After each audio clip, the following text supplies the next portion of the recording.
Welcome to Therapy, Tech, and Takeout, where humor meets healing with bite-sized chunks of wisdom and techie tips. I am Tony Teixeira. I am a therapist, entrepreneur, recovering overthinker, and a bit of an ethics nerd.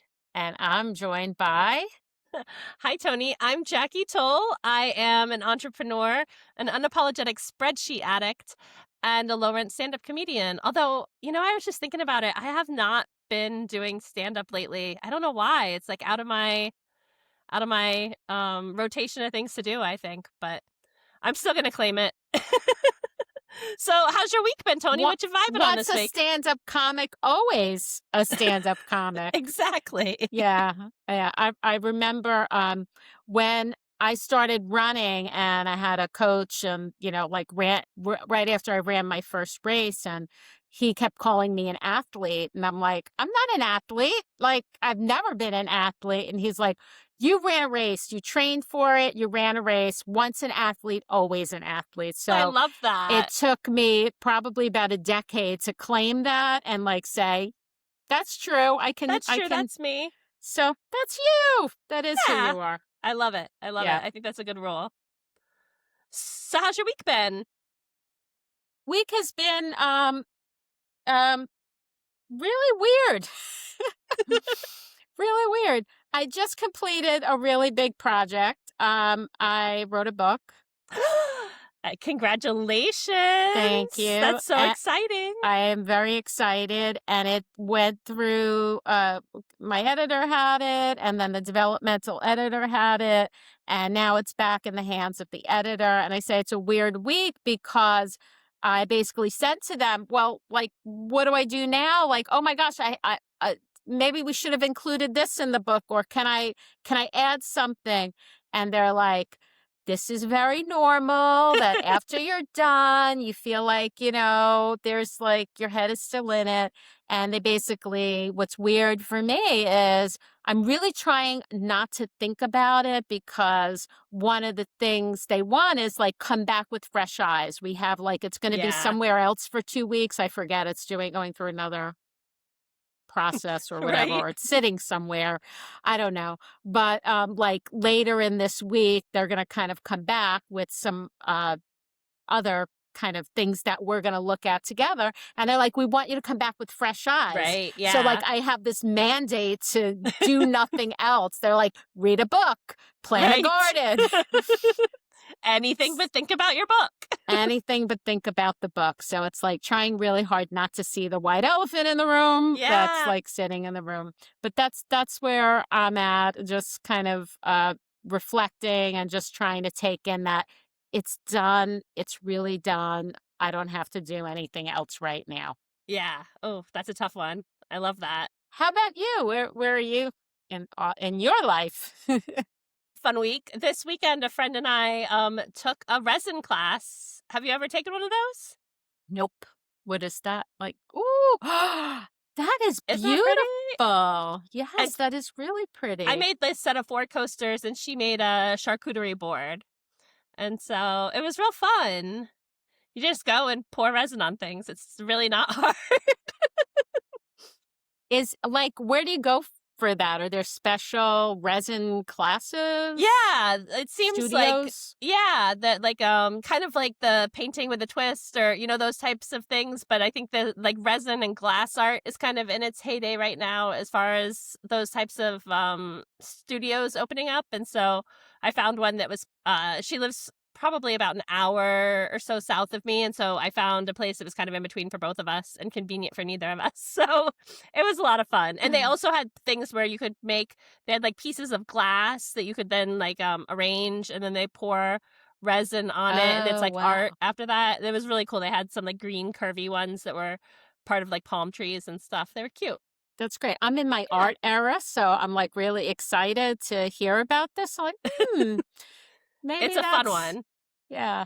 That sounds great. Well, awesome. I'm excited to talk about our topic today. I know we mentioned it last week just in passing, but I'm excited to dive deep into these lawsuits against social media. There's a lot going on with social media. Yeah, there is. Yeah, and what So we have a couple of pieces of media that we'll link to in our show notes, but you know, basically there's a large group, right? It's called Right. JCCP 5255, but it's Right. thousands of plaintiffs. Um but they have like one like main sort of plaintiff that they call KGM, who is suing they sued Meta, they sued ByteDance, Google, and YouTube. YouTube. Yeah. Snapchat, is that part of Yeah, ByteDance? the Yeah, Snap. okay. Yeah. Snapchat. I Yeah. think we got them And all. yeah, so and KGM is now a 20-year-old woman, Right. and she's saying that the platforms, because of their algorithm, the way they work, addicted her to Yeah. social media at a very young age, which your prefrontal cortex, the part of the thinking and planning part of your brain, is not completely formed. So anything is gonna, things are gonna have an impact Yeah. when you're young. And she said, yeah, this has had an impact on her and on children. So that's how it's a class action lawsuit. And now I think Snapchat and TikTok both settled. Yes. Yeah, I Yes. think so. And so I think mainly now, yeah, it's Facebook and YouTube and Yeah, Facebook, yeah. Instagram, because they're Yeah. both Meta and Yeah. YouTube. Yeah. Mhm. So, interesting idea, interesting approach to suing social media because they've been sort of shielded from that from with freedom of speech type laws. People Right. can't don't have action against them in a lot of cases, but to It's attack a it from land this it's a angle, land landmark lawsuit. This yeah, is, I mean, I can't really stress that enough. This is like really the first big thing. And I think this is going to set up, and you might agree with me, right? Like this is going to set up the face of what this all looks like, I think, for the future. Um, absolutely. yeah. Hmm. Well, and it's interesting too because it's a landmark lawsuit, right? Like the defense from these corporations is really, what laws are we breaking? Like, what rules did we break? Like, you can't point to anything. And so it'll be very interesting to see how this comes out because I think the idea of the ethics, which is why I'm so excited to talk to you about it today as my ethics nerd. The ethics of like w- a company that designs its technology around retaining attention and or whatever else it designs it around, right? But that creates that sort of addictive pattern in behavior that's targeting the children because typically we try to prevent children, right? We don't let them drink alcohol, we don't let them buy cigarettes, we try to keep Right. addictive behaviors and activities away from them, like you were saying, because they're not fully formed yet. Can't make really those decisions on their own. I mean, there's the debate is always out on when that's fully formed. It used to be 18 years old, then it was 21, and now we say like kind of 24. Maybe that, there's still it Yeah, forms, it continues to form, and we're always shaped by our experiences, but really that's still being shaped into young adulthood. So that says a lot. I think for me, what's really important is what the intent is, and that things can accidentally happen and there can be harm, like hmm, when you're holding somebody liable, and that might look different than intent. right, So it's going to be really interesting to see in this lawsuit, they're going to be able to subpoena records, emails, yeah, data that maybe they did research and studies on to see how do you and if there are things that are like how do you can keep somebody's attention for as long as possible, you right, know that's very telling. But borrowing from like behavioral research, neurobiological kind of research, that there have been gambling, like slot machines, cigarettes, like these industries have taken what we know about behavior and kind of Yeah. neurobiology and used it to their advantage to maximize engagement, to get people addicted, to keep them coming back. And it is their intent in the social media companies to drive that behavior, which keeps people addicted and keeps them coming back. I mean, that's what that's what it's not innocuous to say, oh, somebody who's at a slot machine, we just want them to keep pulling that machine. We Right. want them to keep pulling that, the one-armed bandit, keep pulling that handle. That leads to behavior that continues beyond, a brief period of time, right? Right. Right. It creates and changes neural pathways in the brain. Yeah. And that dopamine loop, you get that hit, Right. um, and then you're looking for the next one, and it's serving it up to you. I remember, um, years ago, like, listening to how that, they designed slot machines, like, in that way in Yeah. that way. And I think the other interesting thing to think about here is, e as we think about all of these sort of biological chemicals, right, is it really that different than like the long-term effect? If you're addicted to social media and the long-term effect on your health, perhaps, that can happen because you're stuck in sort of a loop where you Hmm. can't, like, get out of it, or, it's interfering with your ability to interact with, normal daily activities and things like that. I mean, I think that there's a lot of potential harm that hopefully Hmm. this lawsuit brings to light. Because again, it's not that it doesn't necessarily mean these technologies are bad, and like you said, it really does come down Right. to intent. And for adult users, um a lot of people use social media and have no issues, but I think the idea of talking about what those harms can be, that they can happen to people, so that you're aware of them in your so you can look for them in yourself and others, is important too. And having a Yeah. place to have some of those conversations, I think, especially as it relates to these kids, because we can all, I think, as a society, we want to protect kids, right? And, like, we want to look out for Right. them, Right. and And we have like Aust- a natural instinct to do that. to protect, right? In Australia, so they have, I think we Yeah, mentioned it before and we talked about it, that kids under 16, they basically are banned from banned. viewing social media. I mean, and we make distinctions about that. People under 21 can't drink. Right. You have to be a certain age to drive. There are a lot of caveats. I think that we have that built in instinctually, Yeah. and we've institutionalized that so that we can continue to protect young people. And this is like kind of like a wild experiment. Right. It like, here's social media, go have at it. And now we're really just starting to see what the effects of that are. And we still don't really know. What's interesting, I think, about this lawsuit, Jackie, is there's a difference between, it's not about the content. There's a difference between the Right. endless scrolling and the content. So I think this particular lawsuit is not talking about content. At all. They're Yeah. at all. They're real, and that's another It's issue. design. Yeah. It's the design. Yeah. What can you say about that in terms of algorithms? You're the techie person here.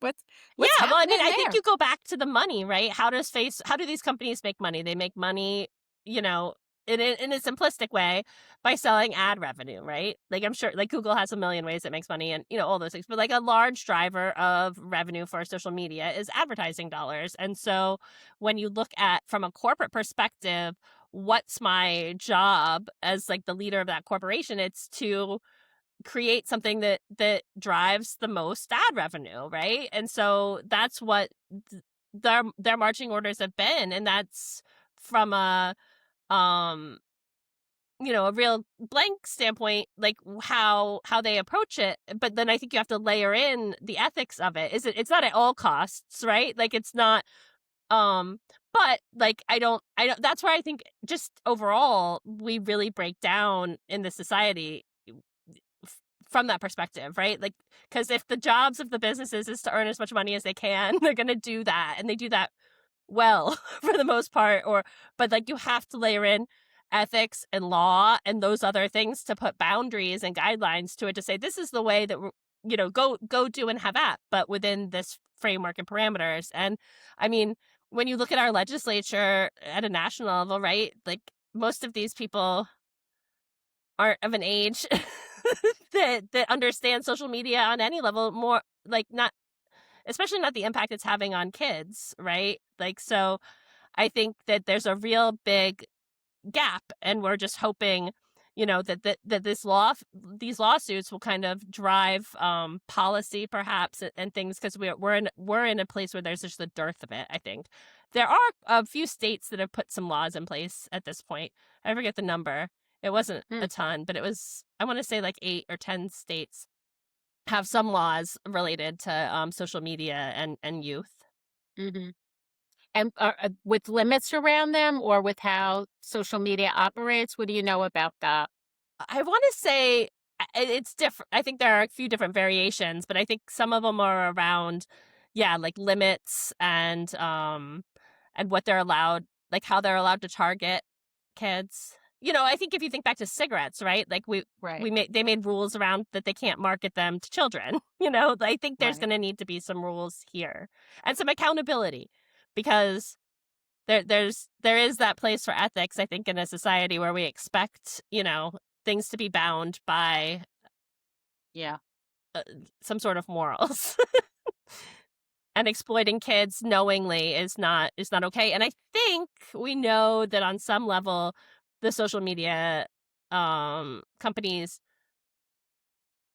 know what they're doing, right? Like I Yeah, because they have the if you data. if just kinda slow it down a little bit, is it an accident that you can endlessly scroll? Right. That there are decision points that were made, and I'm sure that was a decision point that Absolutely. somebody made, and it's probably based on the fact that, yeah, people will keep scrolling Yeah. if you give them an opportunity to I'm do sure that. that there's Our brains want an off switch.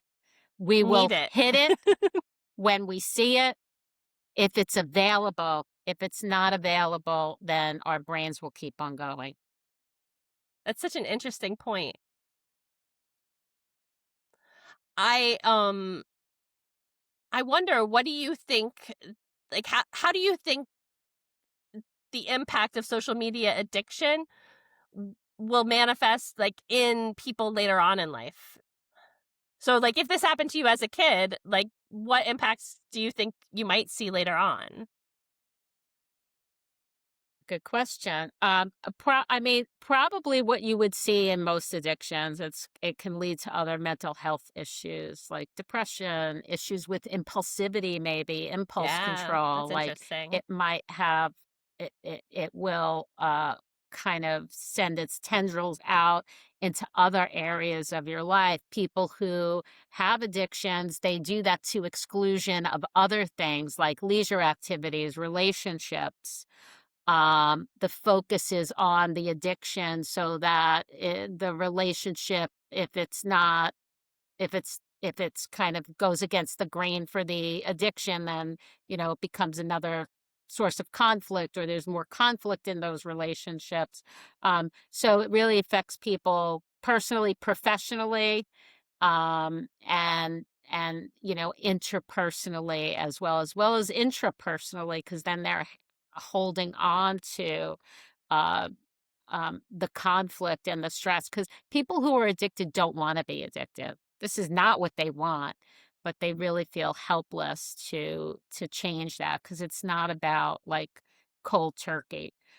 So when I was first trained in addiction way back when, the model was really, I think, really just AA, like you abstinence. You just like kind of step away from it. That's like the only thing you could do, and Yeah. you really should go to AA. And over the years, it's been, I think, the model of harm reduction has Mhm. played a bigger role. And I kind of like harm reduction as a model as well. It takes away a lot of the shame and the blame and works with where people are. And, if it's an all or nothing thing, like abstinence with sex, right? Telling teenagers, don't have sex, right? Yeah, like Yeah. that works. If you tell people, "No, they can't do this thing," then, of course, it's gonna become more attractive to them, but if we look at harm reduction as what's a way that you can lower, that for you that feels comfortable, and maybe you wanna continue lowering it, that's an option too, so it gives people more, options in terms of addiction, so that might be helpful in the world of social media and making changes. We probably are not abstinence is not gonna work, keeping Right. completely away, but a model of harm reduction, of decreasing it. That's why, like, when we first started, we talked about, the apps that help you reduce your, kind of your content and, how often you're on social media, and different apps. That might be helpful, Yeah. in this area. Can I ask you, is the harm reduction model, just out of curiosity, um, is that applicable across like all addictions, or is that um really is it like all Yeah, interesting? probably. Yeah, cool. I like that because I think that makes a lot of sense. When in the frame of something like AA, where it's like it's not something that's gonna like immediately kill you. Like alcohol, won't, but like, some drugs will, but interesting, I like that, I think that that's a positive shift for sure, giving Yeah. people more Uh, choice, and like you said, uh, de-shaming the process. yeah, and harm reduction can look like a lot of things in other countries, for example, needle exchange programs Yeah, that's harm reduction. I like Um, that, yeah. you know, creating safety zones where there's, naltrexone, Yeah, the spray, is available for, opioid overdose and things like that. Um So creating yeah, so, like, we're kinda moving away from social media, but I think that you can apply some of what we know about addiction and how to treat it to this, but we have to have some guardrails and safety around it because teenagers can't buy liquor at the liquor store because somebody is there carding them. The right, into this world is, there's like no resistance there. It's so yeah, easy because everybody has a phone or access to a laptop. Even very young children have iPads these days and for learn how to sure. kind of get My online and friend's kids navigate. like have been ordering stuff on Amazon from her phone from the time that they were little. Right. It's Right. wild, like, So I would never even think of that, but so if we're thinking about addiction, then who's really gonna be the safeguard for that? Because we do have people for especially for kids. We're not even talking about grown-ups, right? We're just talking about the experience that children might be having. Somebody's there to make sure that somebody under 21 is not buying this. What does that look like for yeah, social media? And we talked about like Australia, like how do they, for lack of a better word, police or like monitor, better word. How do they monitor the kids under 16? We talked about this with AI and the right. worry about people going to AI and the suicides that are occurring because AI is not picking up. That's right. So Or teenagers, even, like, encouraging it, yeah. yeah, and teenagers can link their account, but we can figure out a lot of workarounds around Yeah. that for teenagers. So there's that aspect. Like if this case does, show there was intent for harm, what is that going to look like? Is that going to change the way social media creates an algorithm in their platform, or does it look like there's going to be some kind of monitoring system for children under 16 or 18, whatever it is, to make it a little bit difficult to enter the system. I don't Yeah. know. Well, that's the thing that kind of, made me curious about this too, was that because some of the, plaintiffs or defendants have settled, um, like and their settlements aren't public, was it just monetary, or were there, like, agreements as far as changes that they were going to make, or anything like that? I think it's kind of odd that for such a landmark case that they would settle with half of the parties so early. Like, Right. I don't know, that just didn't 100% make sense to me. That Um, doesn't make sense to me either unless they got because something really good out of it, and I hope it's something that isn't just cash. Like, I hope it's change, because that seems to be what the the driving force is, at least from the articles that I've read's perspective, is the hope is that there's change, not just a monetary settlement. right, not just here's some money and like get out Yeah, and we're gonna just keep doing the things the way we've been right, doing them. right. Kick the can down the road. I'm a little bit of a pessimist here. I suspect the money was doled out. And perhaps, well, here's the optimist coming up for me. Perhaps when the case is settled, whatever comes out of it might have to apply to them Be later on. applicable. You know, they Yeah, got out maybe with less money, but at the end of it, there may be some policy change that yeah. is going to affect Impact TikTok and them. Snapchat anyway. Right. Yeah, I would hope so. So I thought that was interesting. Interesting as well. What other thoughts did you have on this?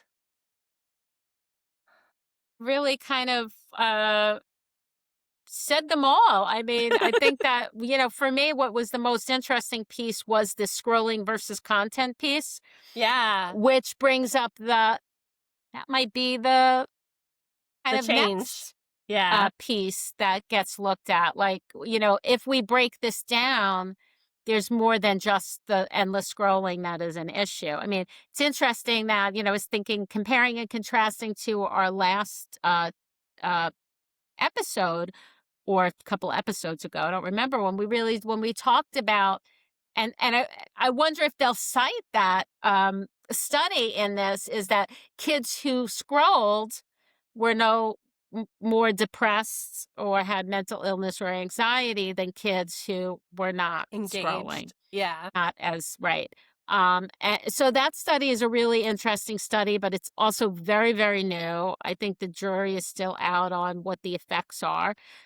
If someone says they're harmed and they feel harmed and they have data, right. what did you say? It's like thousands of people in Yeah, this class action lawsuit, and they have data and they see the deterioration of their mental health. That's really important information that you can't dismiss, even if there is a study that shows something else.